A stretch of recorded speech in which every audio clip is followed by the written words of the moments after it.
Hey witchy friends, come with me to set up a sacred space. Starters, we are taking our broom. This is a cinnamon broom. Cinnamon's great for raising vibration. It's also very good for enhancing psychic abilities. So what I'm going to do, since this is my space right here, I'm just going to sweep with intention.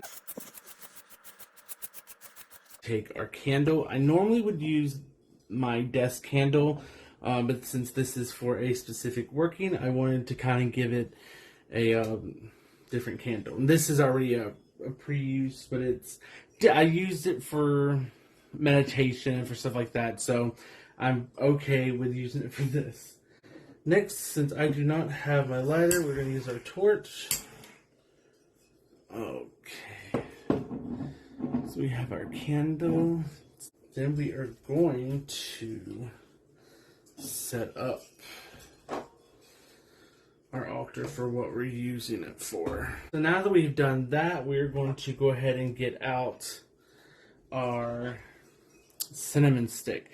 I made this. This is a cinnamon stick that was pretty girthy, so I filled it with some herbs.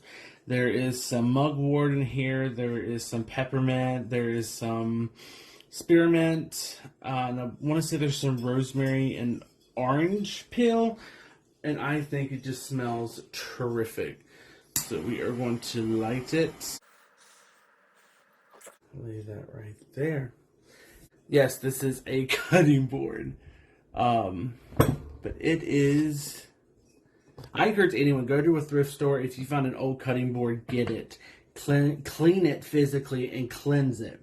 Because these things will last as long as you take care of them. Our jar, and I'll have that like right over here. And this is just for incense. What I did was I took an incense holder, one of the standalone ones, and I put some hot glue in the bottom and put it inside this jar. So now everything just falls into the jar. This is how I set up my altar for, altar for divination and stuff like that. But I'm doing this for a specific reading. As always, let's be.